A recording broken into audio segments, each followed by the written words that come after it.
Soberbia y salvación. Rey Nabucodonosor, tercera parte. Hola, bienvenidos, soy Javier Samayoa, sobreviviente de abuso narcisista y autor del libro Durmiendo con Jezabel. Bien, vamos con el desenlace de la historia del rey Nabucodonosor. Ahora vamos a descubrir cómo Dios obra en la vida de este personaje a través de su gracia y cómo su locura se convierte en testimonio de esperanza para los malvados. Luego de los últimos eventos del que fue testigo Nabucodonosor, específicamente en el sueño que Daniel le interpretó mediante revelación divina y el rescate de los jóvenes en el horno de fuego, ahora este rey quiere que todos sepan cómo Dios, el Rey de Reyes y Señor de Señores, cambió su vida radicalmente. El capítulo 4 del libro de Daniel inicia su discurso reconociendo la grandeza de Dios, sus señales y maravillas. Lo dice así: cuán grandes son sus señales y cuán prodigiosas sus maravillas.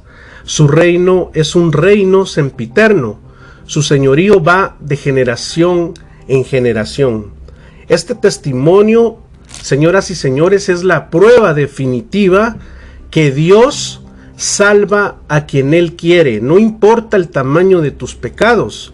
Nabucodonosor creyó y eso fue suficiente para ser salvo. Sin embargo, Nabucodonosor cuenta cómo fue su conversión y el proceso que le tocó vivir para convertirse en un nuevo hombre. Voy a leer Daniel del versículo 4 al 18.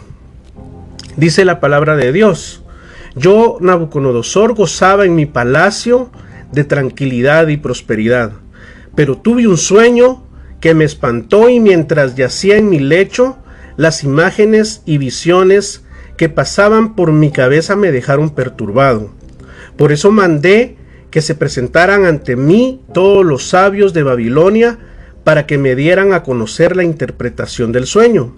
Y vinieron magos, astrólogos, hechiceros, adivinos, y yo les conté mi sueño, pero ellos no me pudieron decir lo que significaba. Finalmente se presentó ante mí Daniel, también llamado Belsasar, como el nombre de mi Dios, en quien habita el espíritu de los dioses santos.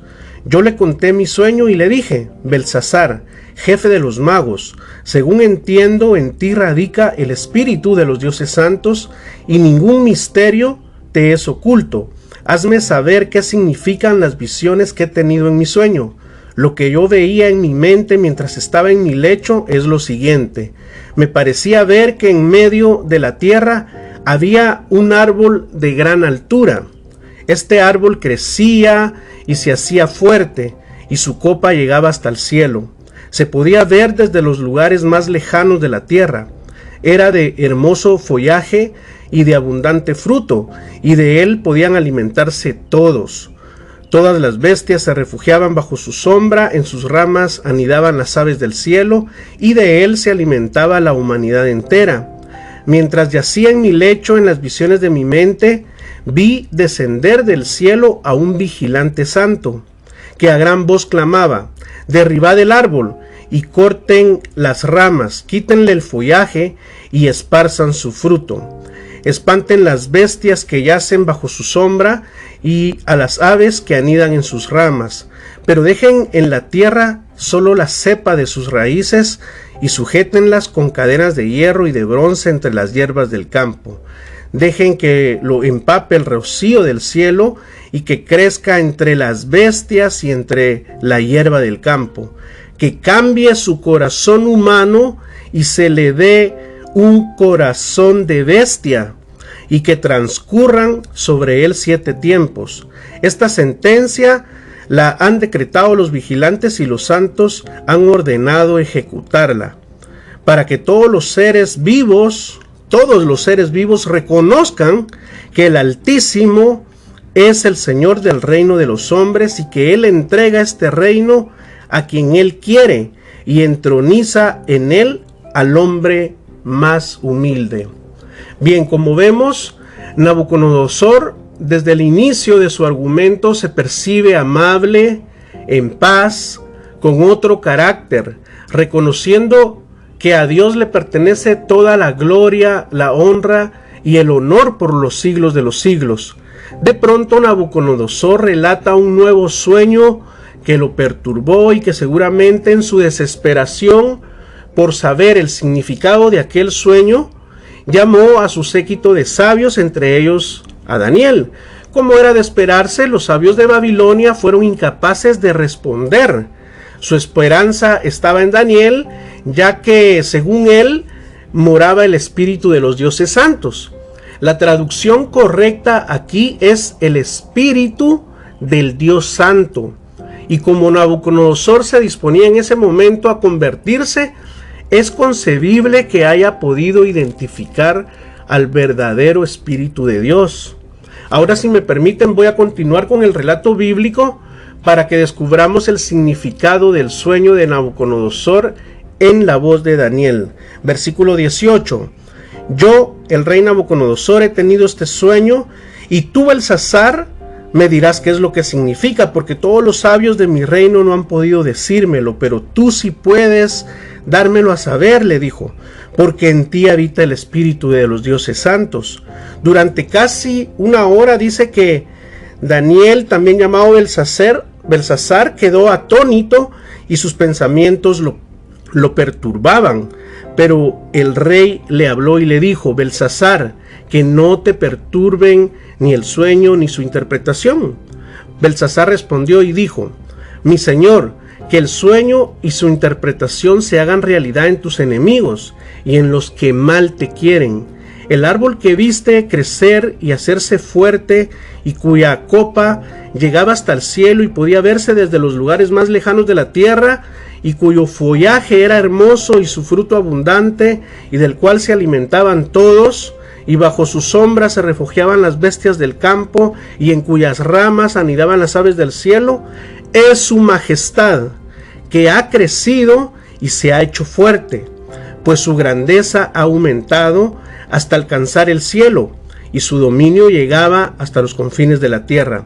En cuanto al vigilante santo que su majestad vio descender del cielo y que decía: corten el árbol y destrúyanlo, pero dejen la cepa de sus raíces en la tierra y entre la hierba del campo, y sujétenla con cadenas de hierro y de bronce, y que lo empape el rocío del cielo, y que viva entre las bestias del campo, hasta que transcurran sobre él 7 tiempos. La interpretación es la siguiente: el Altísimo ha dictado su sentencia sobre su majestad, mi señor, y su majestad será expulsado de entre los hombres y habitará entre las bestias del campo.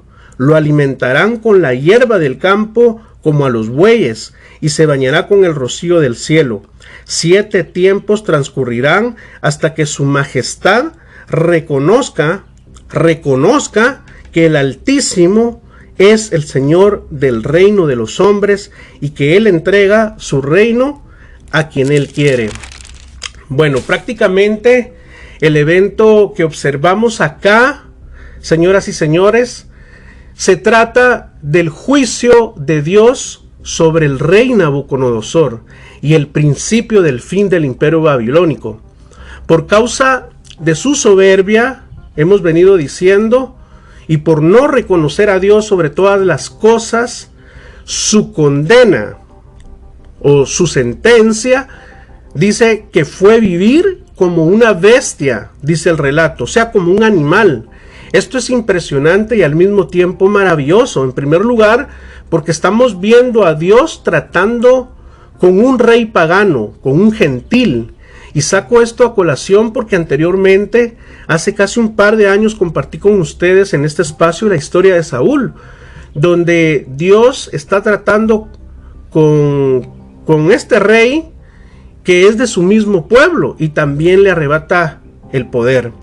Después yo les compartí otro estudio donde Dios está tratando con el rey David, otro de su mismo pueblo, y recientemente les compartí la historia de Faraón, donde Dios está tratando de nuevo con otro gentil. ¿Esto de qué nos habla? De que Dios, el eterno creador de todas las cosas, es por siempre y para siempre el Rey soberano del universo. Por tal razón, Él no está dispuesto a compartir su gloria con nadie, dice la palabra. Por eso cada vez que alguien en esta tierra se levanta en contra de Dios con orgullo y con soberbia y pretende ponerse a su altura, Dios inmediatamente lo baja de su nube, sea quien sea. ¿Por qué? Porque, como les repito, Dios no está dispuesto a compartir su gloria con nadie. Además, Dios no soporta el orgullo y la soberbia. Estas historias, hermanos, quedaron plasmadas en la Biblia para revelarnos la verdad y los misterios que el mundo no podrá descifrar jamás. El tema del narcisismo, resumido en 2 palabras, de acuerdo a la Biblia, es orgullo y soberbia. Sí, el narcisismo se trata de una soberbia descomunal, y lo hemos visto en la persona de Nabucodonosor, un hombre ambicioso, endiosado, sin límites, que para su capricho mandó en su momento, se recuerdan, a edificar una estatua gigante para su gloria. Un asesino acostumbrado a enviar a la muerte sin vacilar a personas aún por delitos menores. Un hombre acostumbrado al poder, a la riqueza, a los manjares y vinos más exquisitos, a las mujeres más bellas, a las joyas, etc. Ahora lo vemos aquí en esta escena siendo juzgado por el Dios soberano y todopoderoso del universo.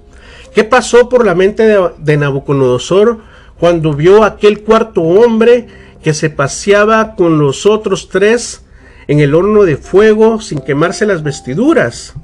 No lo sé a ciencia cierta. Lo que sí estoy seguro es que su vida después de aquel evento ya no fue la misma.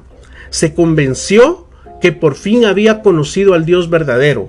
Sin embargo, continuó por un tiempo viviendo como un idólatra y como un tirano soberbio y orgulloso.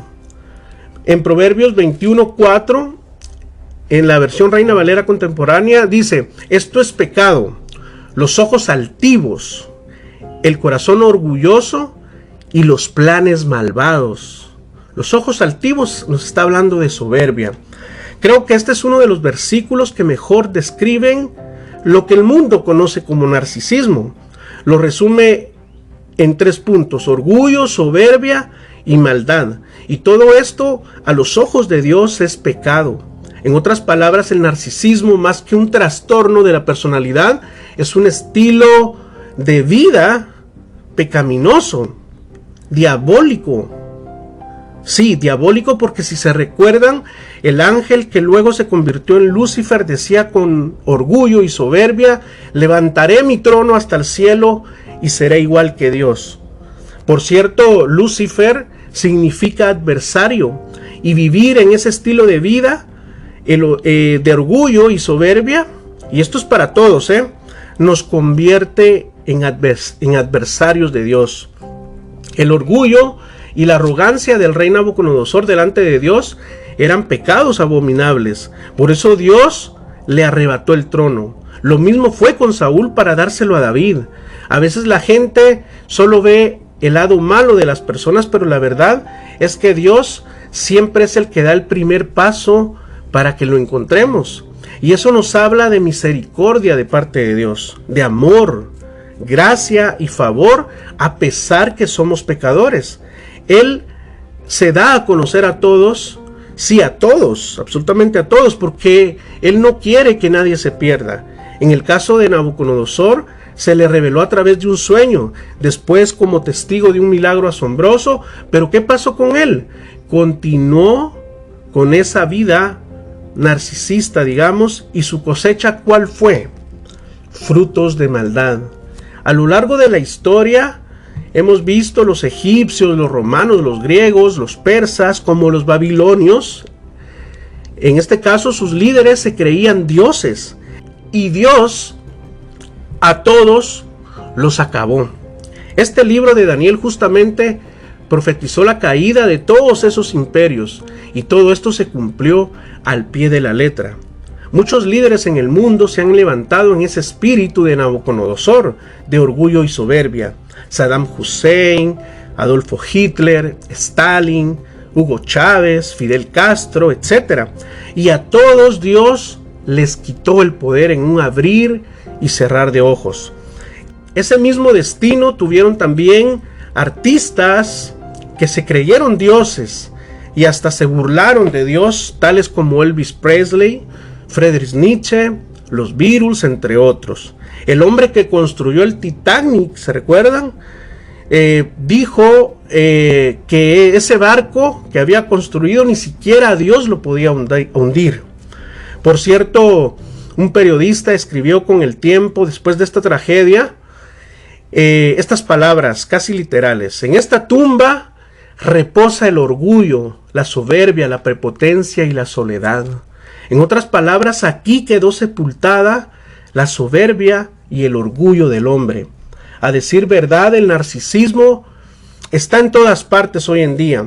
El orgullo y la soberbia se ha hecho más evidente en todo el mundo, y esto tiene una razón y un porqué. Porque la gente ha rechazado a Dios. La gente no quiere nada con Dios. Y como no quieren nada con Dios, ahora la gente idolatra a hombres comunes, a las estrellas del cine, la música y el deporte. Los fans y seguidores de muchas páginas y canales en YouTube han convertido a los creadores de contenido en sus ídolos favoritos. Y los creadores de contenido, por tener algunos miles de seguidores, ya se creen dioses o se creen con toda la verdad y con toda la autoridad. Y peor, si estos ganan algunos cuantos dólares, chorrean por doquier su orgullo y soberbia, opinando de cualquier cosa, aunque digan estupideces, disculpen la palabra. La juventud en general ahora usa las redes sociales ya no para comunicarse, sino porque quieren ser famosos, buscan dinero, aplauso y reconocimiento, aunque su contenido sea una basura. Cuidado, porque esa ola narcisista está arrastrando a todos. La gente razona, por ejemplo, yo puedo salir adelante, yo tengo belleza, soy profesional, tengo amistades, tengo conocimiento, tengo negocios, tengo dinero, tengo influencia. Pero si no tienes a Dios, si no le das a Dios la gloria y la honra, te va a pasar las de Nabucodonosor. Aprendan de mí, que soy manso y humilde de corazón, dijo Jesús en Mateo 11:29. Por cierto, tengan cuidado también de aquella vieja filosofía de que todos somos dioses. Eso es mentira del diablo. Nosotros no somos dioses. La gente que ha abrazado esa mentira o esa filosofía muchas veces es la gente más tóxica. ¿Por qué? Porque se creen dioses. Y el problema de esa filosofía es que fomenta el orgullo y la soberbia. Es una filosofía que está puesta en uno mismo. Exactamente pasa lo mismo con esa filosofía del amor propio. Yo la otra vez hice la distinción que hay un amor propio que es sano, pero hay un amor propio que resulta siendo dañino para uno mismo y para los demás. Y bueno, esta filosofía del amor propio también fomenta el orgullo y la soberbia y aviva dentro de las personas un amor egoísta y materialista. Esto es abominación delante de Dios. ¿Saben por qué? Porque en esencia se trata de autoadoración, autoexaltación y admiración propia. O sea, el hombre y la mujer narcisista está en un grave problema delante de Dios.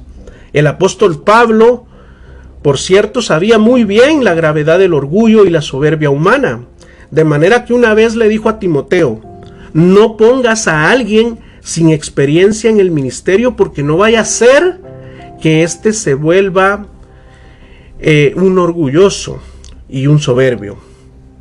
Yo tuve en Guatemala un pastor narcisista que solía decir desde el púlpito: esta iglesia yo la levanté. Pero vieran el gesto que este señor hacía, su mirada era altanera y hasta el pecho levantaba. Cuando decía, esta iglesia yo la levanté, y a veces hasta se somataba el pecho con orgullo y soberbia. Cuando hablaba de su pasado, yo le podía ver el enojo en su rostro. A veces solía jactarse también de otro templo que supuestamente él construyó. Y miren cómo es la vida. Con el tiempo supe de otro pastor que él no construyó nada.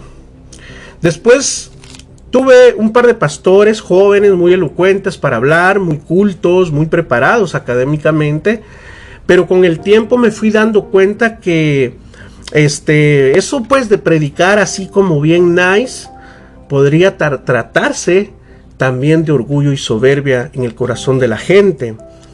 A esto le llaman orgullo espiritual.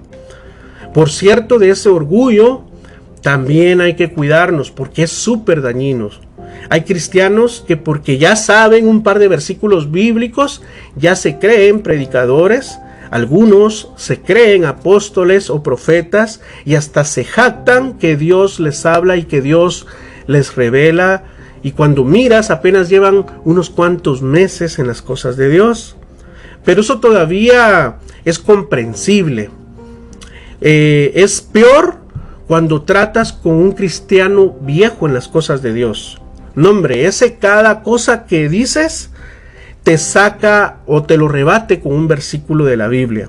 Es más, ni siquiera te deja hablar, porque en teoría él sabe más que tú y se siente con el derecho a que respete su opinión porque tú eres nuevo. Y miren, esa gente, la verdad, ya no se puede ni pastorear, mucho menos exhortar. Y si los reprendes, peor, porque se autojustifican en todo y para todo. Nunca reconocen que están equivocados. La mujer o el marido le dice algo y le contesta, por tu culpa es. Y así muchos de esos que se dicen cristianos, más bien van sacando su verdadera naturaleza, o no han nacido de nuevo, o son narcisistas, una de otra. Ahora sí, vayamos aterrizando con el final de esta historia. Versículo 28. Todo esto le sucedió al rey Nabucodonosor, pero 12 meses después, mientras éste se paseaba por el palacio real de Babilonia, exclamó. Pongan atención a las palabras. ¿Acaso no es esta la gran Babilonia que con la fuerza de mi poder y para gloria de mi majestad he constituido como sede del reino? ¿Alcanzan a ver la soberbia de Nabucodonosor en sus palabras? Ahora miren lo que le ocurre. Versículo 31. Todavía estaba hablando el rey cuando del cielo vino una voz que decía: a ti, rey Nabucodonosor, se te hace saber que el reino se te ha arrebatado. Serás expulsado de entre los hombres, vivirás entre las bestias del campo y te alimentarán como a los bueyes. Pasarán 7 tiempos sobre ti hasta que reconozcas que el Altísimo es el Señor del reino de los hombres y que Él entrega este reino a quien Él quiere.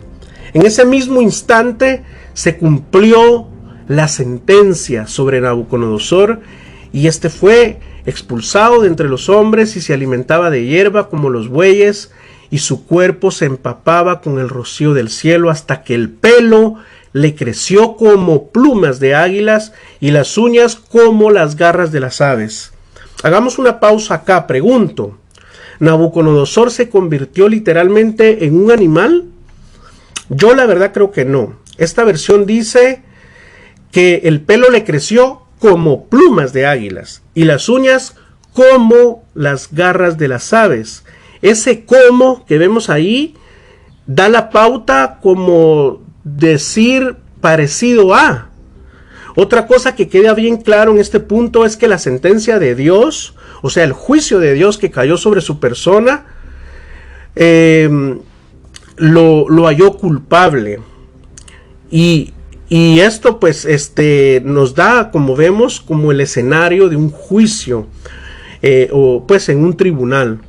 Terminando, estaba de autoexaltarse cuando el castigo de Dios vino y fue expulsado de entre los hombres, dice, a vivir literalmente como una bestia. De aquí de nuevo aparece esa palabra como. Se alimentaba de hierba como los bueyes. Ahora vayamos a Romanos 1 y vamos a ver cómo luce una persona después de haber sido enjuiciada por Dios. En otros estudios yo he venido sosteniendo que las y los narcisistas, como están bajo castigo divino, que Dios los ha entregado a los malos deseos de su corazón y a la impureza, a una mente reprobada y depravada, en otras palabras, muchos narcisistas por causa de su orgullo y soberbia, están condenados a vivir como las bestias del campo, porque muchos, conociendo la verdad de lo evidente de Dios, la creación, su naturaleza divina y eterno poder, no lo reconocieron como a Dios ni le glorificaron. Versículo 21. Pues a pesar de haber conocido a Dios, no le glorificaron como a Dios ni le dieron gracias, sino que se envanecieron en sus razonamientos y su necio corazón se llenó de oscuridad. Esto es lo que le pasó a Nabucodonosor. Pudo conocer a Dios, pero no le dio la gloria ni la honra al Dios creador, sino que terminó envaneciéndose en sus razonamientos y pues continuó con esa vida de maldad. Versículo 24. Por eso Dios los entregó a los malos deseos de su corazón y a la impureza, de modo que degradaron entre sí sus propios cuerpos. Todo esto, ¿por qué? Porque no quisieron tomar en cuenta a Dios. Ese es el contexto de estas palabras. Por eso Dios los entregó a una mente depravada, dice el versículo 26. Y voy a terminar leyendo el versículo 29 al 31. Están atiborrados, dice, de toda clase de injusticia, inmoralidad sexual, perversidad, avaricia, maldad, llenos de envidia, homicidios, contiendas, engaños y malignidades. Son murmuradores, detractores, aborrecedores de Dios, injuriosos, soberbios, altivos, inventores de males, desobedientes a los padres, necios, desleales, insensibles, implacables y misericordias. Así luce una persona que Dios la ha entregado, ¿sí?, a una persona que no quiere nada con Dios. Y los narcisistas, como repito, viven en ese estilo de vida como un animal. Conclusión: Dios se hizo ver ante Nabucodonosor, pero lo rechazó. Siguió con su vida de comodidad, sin darle las gracias y sin darle la gloria a Dios por todo lo que había construido y pues por todo lo que tenía, por todo lo que había alcanzado.